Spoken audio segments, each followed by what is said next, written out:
E aí tem um outro ponto que eles discutem, né? Que é as questões de o porquê, então, e qual seria a solução para que países que não são ricos, países pobres, pudessem reverter. Como aconteceu lá no passado essa reversão das fortunas, então a gente também pode reverter o contexto atual.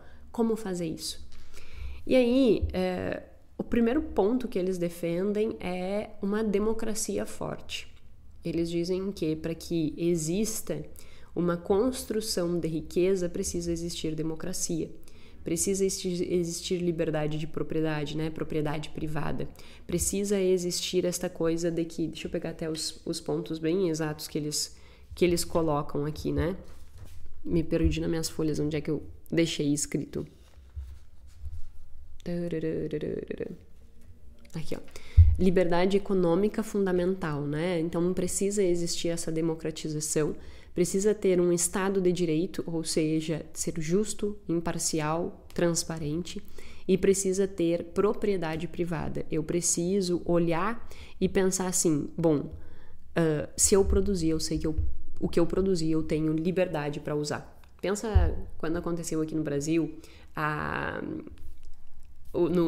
na época do Collor, as pessoas perderam as suas poupanças, né? Isso é completamente um institucionalismo extrativo. Muito extrativo. Porque a carga tributária cada vez maior é um processo extrativo. Tu produz, mas eu pego o que tu produz.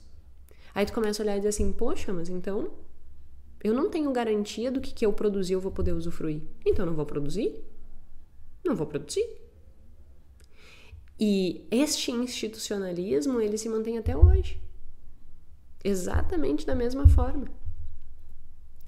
Por que eu vou produzir se vão me meter a mão no que eu produzo?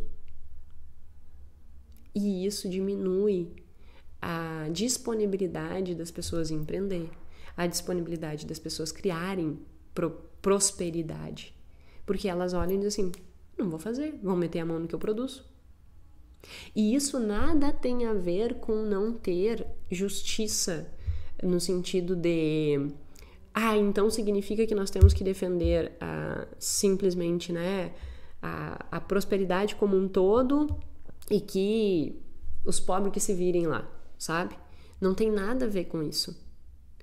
A ideia central da teoria deles é que nós possamos ter uma sociedade justa, que nós possamos ter uma sociedade que todos tenham direito e que todos tenham a capacidade, e aí incentivos para isso, de tornarem-se produtivos, de tornarem-se dono das suas próprias vidas, de se desenvolverem. Por isso que eles defendem muito essa questão da propriedade privada. Por quê? Porque se eu vou produzir, vão enfiar a mão, por que eu vou pegar?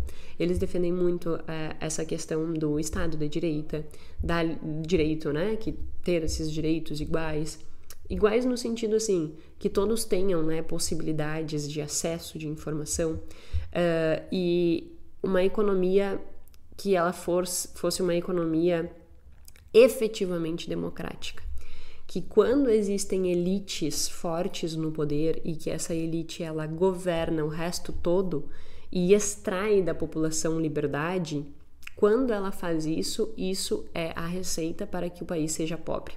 Pega um exemplo clássico que nós temos hoje em dia no nosso contexto atual, a Venezuela. Existe uma elite muito forte, que é o governo, riquíssimo, dono do poder, dono de absolutamente tudo, e eles extraem liberdade das pessoas. Então, as pessoas elas não têm liberdade nem de abrir seus negócios, porque tudo é do governo, tudo é do governo. Então ela não pode abrir o seu negócio, ela não tem liberdade de ir no supermercado e comprar o que ela quer, tudo é restringido. Eu estou restringindo, eu estou tendo uma institucionalização extrativista.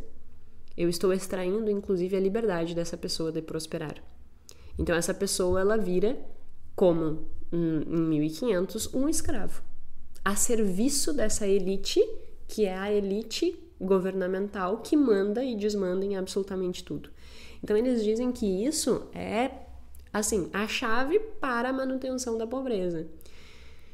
Mas se a gente sabe que isso é a chave para a manutenção da pobreza, como que nós reverteríamos? Instituindo instituições democráticas. Então, na concepção deles, o que deveria acontecer? Vamos pensar na Venezuela, existe lá uma elite governando e essa elite ela detém o poder. Então, nós poderíamos falar que existe um autoritarismo ali, né? Não sei se a gente poderia dizer que é uma ditadura, mas quase isso, né? Então, existe ali um autoritarismo, certo? Este autoritarismo que governa tudo, ele precisa começar a causar um certo desconforto nessa população. A segunda fase, para que a gente consiga começar a fazer essa mudança, é a população se indignar. Dizer assim, chega, eu não aguento mais. Eu vou no mercado e eu não posso comprar o que eu quero. Eu não posso comer a comida que eu quero. Eu não posso produzir, porque você vem aqui e rouba o que eu produzi.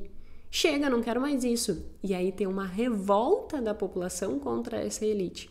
Eles dão um exemplo da Grã-Bretanha, né, que aconteceu isso e que hoje em dia tem uma nova conjuntura e que existiu exatamente isso, assim, essa revolta da população para dizer eu não aceito mais esse contexto. E aí, a partir disso, a implementação de uma democracia. Qual seria essa democracia perfeita que eles julgam? Que eles pensam assim, né? Que primeiro os governantes, e eu achei muito interessante isso, eles dizem assim, nós teríamos que ter o direito de colocar um governante e se este governante ele não cumprir com as promessas que ele fez, ele ser destituído. Isso seria uma verdadeira democracia, em que você fez uma promessa. Se você não cumpriu essa promessa, você vai ser demitido. Ponto. E isso seria muito benéfico. Só que o que acontece hoje no contexto, por exemplo, nós olhando o Brasil? Primeiro a gente vota no menos pior, né? Por que a gente vota no menos pior? Porque pessoas que são melhores, no sentido de valores adequados e tal, não querem se enfiar na política, porque a política virou um nojo, né? E aí, esse nojo faz com que o seguinte, a pessoa, isso eles trazem nas discussões deles, os políticos, eles constroem uma narrativa muito maravilhosa. Tu escuta e diz assim, nossa, agora sim eu vejo que pode ter uma mudança. Aí você vai lá e vota naquela pessoa. Só que quando aquela pessoa entra no sistema, ela não tem reforçadores, ela não tem benefícios que realmente estimulem ela a implementar aquilo que havia sido prometido. E aí ela entra no sistema. E aí ela não faz o que ela tinha prometido. E aí a gente segue na mesma estaca zero. Por isso que a sugestão deles é que a gente pudesse demitir. Eu achava que seria maravilhoso. Demitir esses políticos que não cumprem, né, o que prometem. Só que isso é meio utópico, assim, dificilmente isso aconteceria. E, enfim, não tem como nós entendermos, não tem como nós... eu acho bem utópico que isso venha acontecer, né? Eu fiquei pensando assim, como que seria uma estratégia disso? Teria que haver um sistema de acompanhamento, monitoramento, para que a gente avaliasse promessa versus o que está sendo feito, enfim, ter um processo como se fosse uma empresa, né? E isso não é benéfico, isso não é vantajoso para o político. Porque daí ele teria que estar dando informações daquilo que ele está fazendo. Ele não quer, ele só quer tirar mais um pedaço dele. Ele só quer ser extrativista. E sendo extrativista, ele está nutrindo a pobreza de um país.